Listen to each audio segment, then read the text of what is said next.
বিয়ের আগে প্রেম জমে, বিয়ের পর প্রেম কমে, এটি নিয়ে বিতর্ক হতেই পারে না। এটি তো দিনের আলোর মতো সত্যি। কারণ প্রেম হয় প্রেমিকার সাথে, বউয়ের সাথে হয় সংসার। প্রেমিকাকে আদর করে বউ বলে ডাকা যায়, তাকে লোকের কাছে বউ বলে পরিচয় করিয়ে দেওয়া যায়। কিন্তু কখনো বউকে কি শুধুমাত্র প্রেমিকা বলে লোকের কাছে পরিচয় করে দেওয়া সম্ভব? সাহস আছে আপনাদের? সর্বনাশ হয়ে যাবে, ভাত বন্ধ হয়ে যাবে। সুতরাং বিয়ে নামক একটি ঘটনার পর প্রেমিকাই থাকে না। যেখানে প্রেমিকাই থাকে না, সেখানে প্রেম জমবে কিভাবে? সেখানে প্রেম কমবে, প্রেম হারিয়ে যাবে।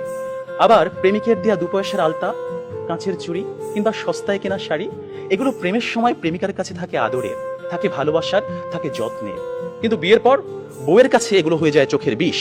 একজন সত্যিকারের প্রেমিকের প্রেমের উপন্যাসে বিয়েই কখনো শেষ পৃষ্ঠা হয় না। কারণ তারা জানে কোনো কোনো প্রেম না পাওয়াতেই পূর্ণতা খুঁজে পায়। তাই পৃথিবীর শত গল্প, কবিতা, উপন্যাসে প্রেমকে সাজানো হয়েছে না পাওয়ার বেদনায়। আর এজন্যই প্রেমটা আসলে বিয়ের আগেই, অর্থাৎ না পাওয়াতেই জমে। তাই অবশেষে আমি বলতে চাই, আমি যদি তোমাকে পাই তাহলে বিয়ের পর আমি হয়ে যাব দায়িত্বশীল পুরুষ। বিয়ের আগে যেমন ছিলাম লুতুপুতু প্রেমিক, যেমন ছিলাম আবেগী প্রেমিক, বিয়ের পর হয়ে উঠবো আমি দায়িত্বশীল পুরুষ। কারণ আমি জানি বিয়ের পর দায়িত্ববাদ দিয়ে প্রেম জমাতে গেলে সংসার টিকবে না। আমি পুরুষ, আমি রাখবো তোমায় বাহুডোরে, কখনো ভালোবাসার আদরে, আবেগী প্রেমিক হয়ে, কখনো বা স্বামীর দায়িত্বে। যেভাবে কবি বলেছেন, সাজিয়ে গুছিয়ে তবুও ঠিক কাব্য করে বলা গেল না। এজন্ম তো কেটেই গেল অসম্ভবের অসঙ্গতে। পরের জন্মে বয়স যখন 16ই সঠিক, আমরা তখন প্রেমে পড়ব। একজন প্রেমিকের থাকে দেখা না পাওয়ার কষ্ট, থাকে হৃদয়ের উত্তাল আবেগ। তাই বৃষ্টি কিংবা জ্যোৎস্নার রাতে যখন প্রেমিকার মন ভালো নেই, কিংবা যখন কিচ্ছু ভাল লাগে না, তখন প্রেমিকের থাকে নানা আয়োজন। মেসেঞ্জার কিংবা হোয়াটসঅ্যাপের ভিডিও কল থাকে উত্তাল। আমার জান, আমার জানটুস, আমার ময়না, আমার টিয়া, আমার হেটুস, তাকে কত রকমের সম্বোধন। রাত গভীর হয়, ওরা জেগে থাকে।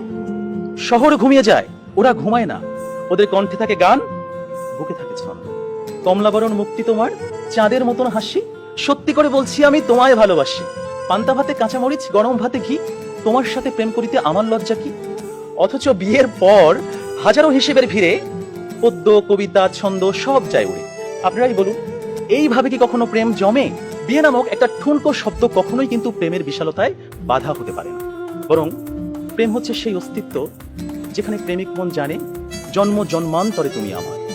তোমার সাথে আমার বিয়ে হোক আর না হোক, তুমি আমারই ছিলে, আমারই থাকবে। হুমায়ুন আহমেদ বলেছেন, যে প্রেম যত গোপন, সেই প্রেম তত গভীর। কোনো এক বসন্তের বিকেলে সবাইকে ফাঁকি দিয়ে দুজনে 2 টাকার বাদাম, 1 ঠোঙ্গা ঝালমুড়ি, কিংবা কোনো একটা নির্জন কফি শপে 2 কাপ কফি, বুকে দুরু দুরু ভয়, কফির ধোঁয়ায় ধোঁয়ায় প্রেম জমে কি।